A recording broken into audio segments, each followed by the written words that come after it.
Hi there, Leanna here from Glacial Ridge, and we're going to do our mid-September tour, garden tour.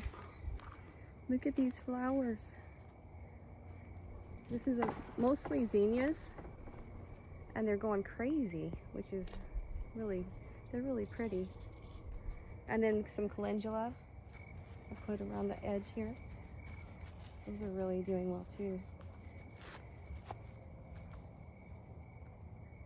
I'm gonna save the seeds from both of these and have them for next year. This is the mystery cherry tomatoes. I trimmed these up last week, I think, and picked every single little cherry tomato that this plant had on it. This was falling over last time. It's completely fallen over to the dirt. It was so heavy. We put too many plants in there. Didn't really affect it too negatively as far as how much we were able to harvest though. We did get a lot of tomatoes off this one raised bed. Unfortunately, it wasn't the beefsteak that we thought we planted. It was mismarked.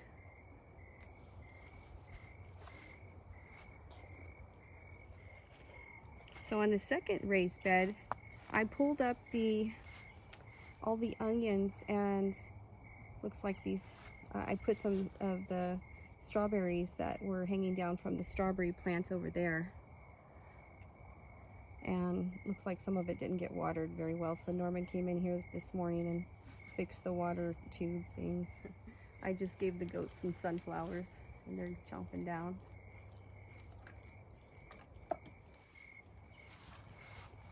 We have some bell peppers to harvest. Oh, it's a nice pretty red one. Maybe an orange one over there, or is that red?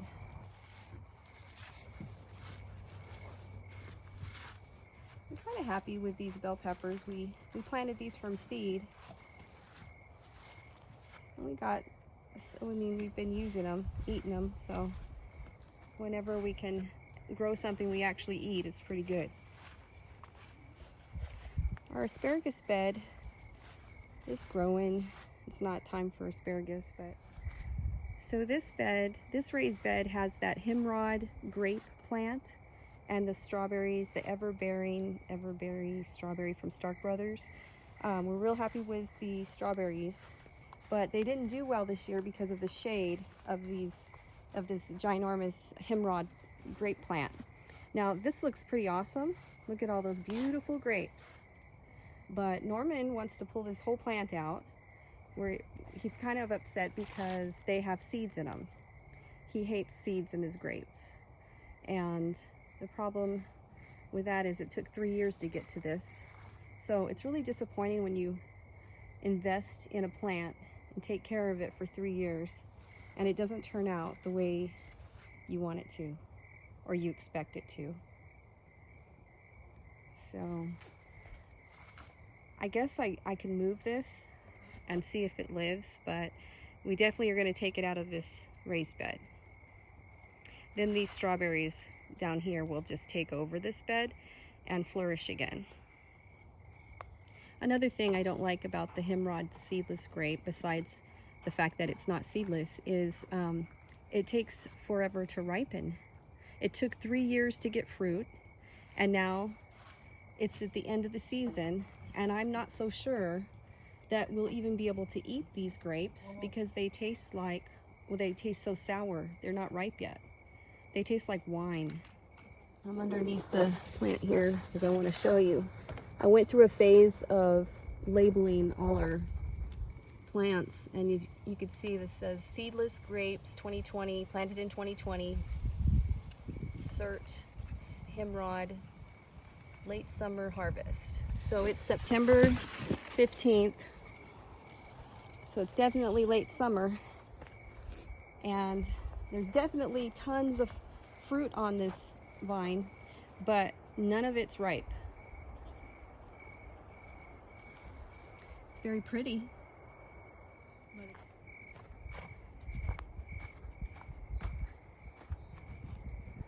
These were the new raised beds that Norman built for this season. and we had a lot of fun this year with them. We grew a lot of tomatoes and a lot of peppers. I would never put squash or melons in my raised beds again because they take too much space. Yeah, I would do it this way. This is my little pumpkin patch. These are watermelons that I planted from seed too late. I'm not so sure they're gonna give us anything this year because it's already mid-September. It's just a view from this side of the garden. A pumpkin patch. And the new vines right here, the new fruit trees here. My beautiful sunflowers, those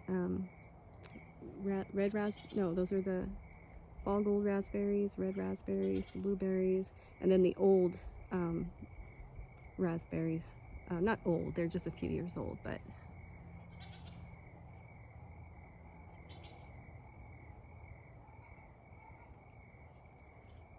my little pumpkin patch.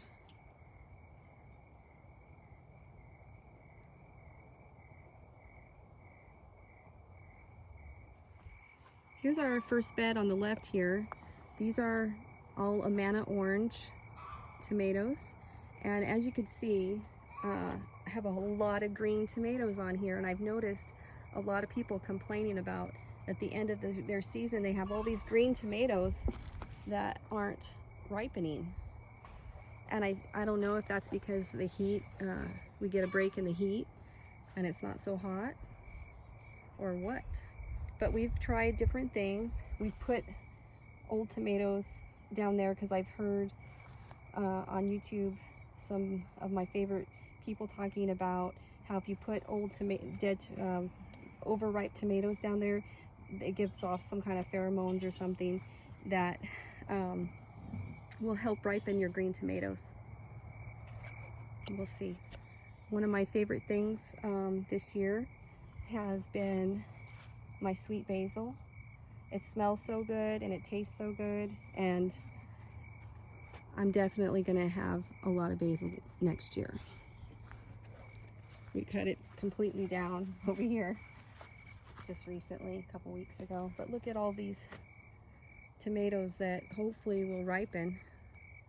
They're so green. I have so many still that need to ripen. I've been real happy with the marigolds. I'm gonna save seeds. Might do a video about that so that I don't have to keep buying the marigold seed. Been real happy with it. I think we've had less of a problem with insects because of it. And I thought it would bring out the bees, but what really brought out our bees were those sunflowers over there.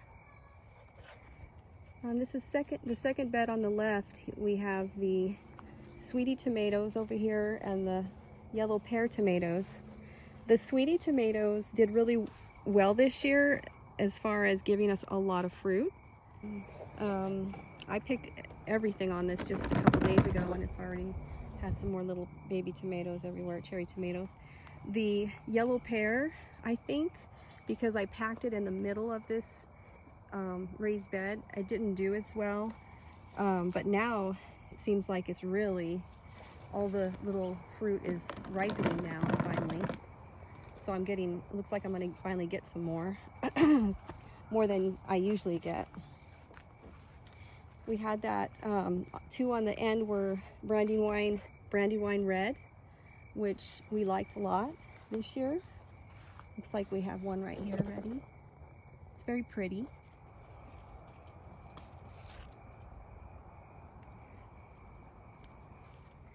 One thing I will have next year in the garden is a lot more rosemary.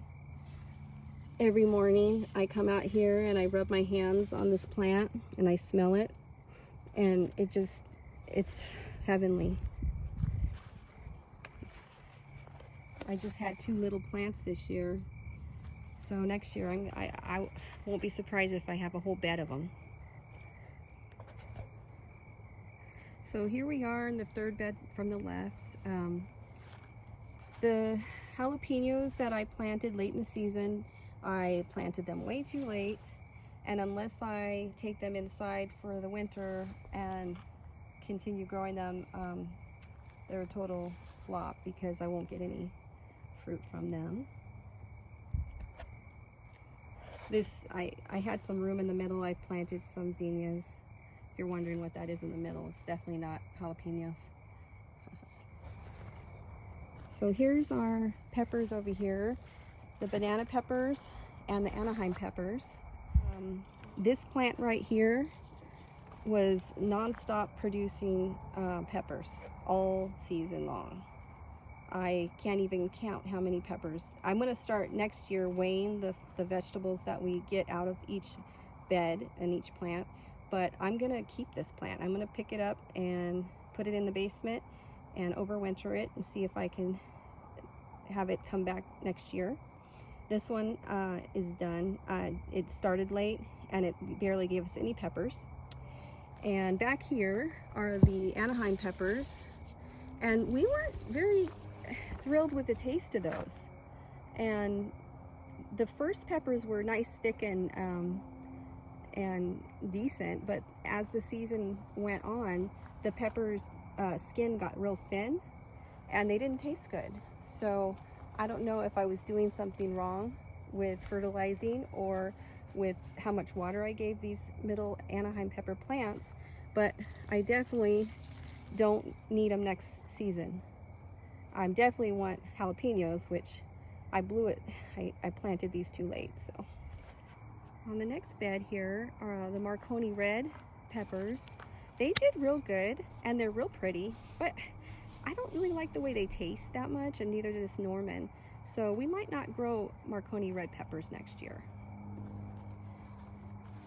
Interestingly, we only have one Serrano pepper plant, and these are literally the 4th and 5th peppers we got from this plant all year, all season, I mean. So it might be because it needed more space. I don't know. The cantaloupe has been a big fail this season, but it could be because I planted it along with this plant right here that was supposed to be butternut squash, but it turns out that there's actually 2 squash plants in here. One's a crookneck and one, even though it says butternut, I've been getting crookneck squash out of this. And because I didn't know, I'm not a squash eater, I labeled it on some of the videos as butternut squash, and it was actually crookneck squash. So yeah. And what's interesting is one of those plants have vine all the way over here, and look, butternut squash, which is bizarre. So there must be 2 plants in that plant, and one vined out over here and gave us 2 little measly butternut squashes. But the crookneck squash, I hope I'm saying that right, we got a lot of, and it wasn't too bad. But I didn't like how much space it took in my big raised garden bed here, so I don't know if I'm going to put that in a raised, if I grow squash again, I'm going to try to grow it vertically. This bed I'm not too happy with. It's got a pumpkin plant in here, and while I did get some pumpkins, it took up a lot of space in this bed for those little pumpkins over there. I think I'd rather just put them in the ground and not in a raised bed next season. And I won't put watermelon in a raised bed again because it was a total waste. I didn't do well with the watermelons. As you can see, I have a few watermelons. They didn't get very big, and I'm gonna open them up today and see if they're even ripe. But this is a raised bed full of cherry tomatoes that I've been really happy with. My favorite was the Sun Gold. These orange looking little cherry tomatoes are the sweetest and the best tasting in my opinion. I don't like sour tart taste, so if you like sweet taste, you'll like the Sun Sugar cherry tomato. The other tomatoes in this bed, or the other, I think I planted 3 of each. The other one is Super Sweet 100s, and they are very prolific. we just picked all of the tomatoes off of this a couple days ago, and it's full of tomatoes again. So this bed has been very productive, and those plants are worth planting in a raised garden bed for sure. So it's September 15th, 2023, and things are, I guess, winding down in our garden. My favorite thing this year was the sunflowers. Interestingly, they took off over here, but they didn't do well over here at all.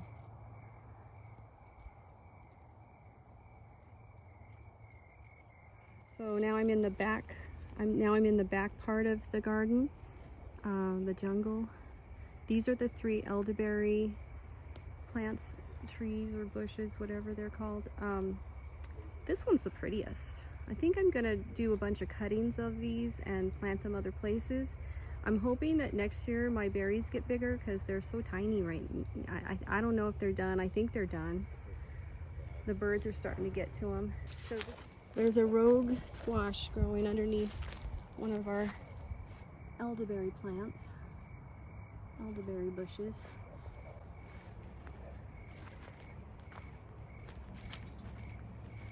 So we just want to get on video how the berries bushes are doing, the berry vines are doing this time of year, because we want to know when we can expect to have berries.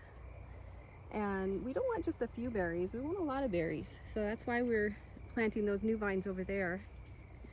The first year we grew these 3 rows right here, we had tons of berries. This year, not so much. The blackberries didn't really give us any. I literally just found a few just now. And our golden berries are just kind of doing really well right now. It's September 15th. You see that? That's all berries. Berries. It's September 15th, so they're definitely later this year.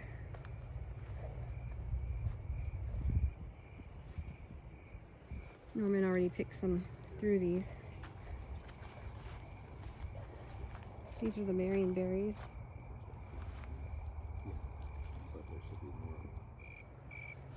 So let's pick some fall gold raspberries.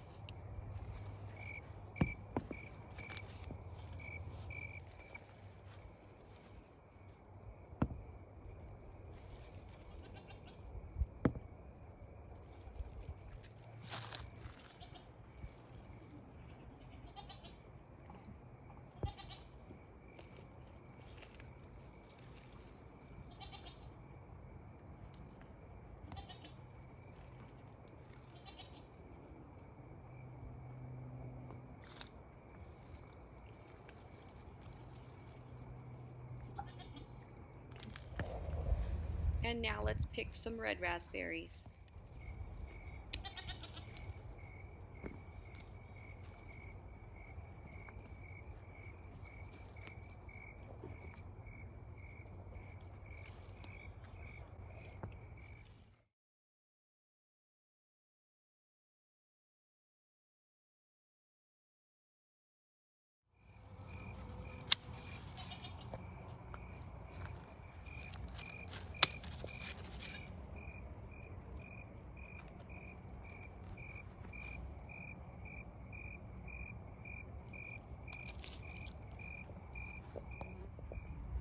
Maybe a couple of the yellow ones.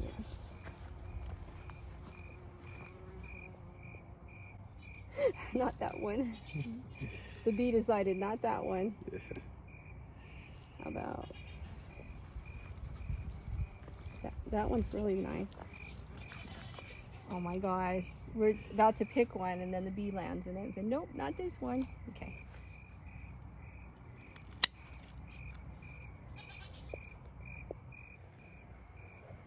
Thank you guys for hanging out with us and watching our mid-September 2023 garden tour. Where did you find him? He was crawling along the ground. The heck? A fuzzy cat. That is like a little fuzzball.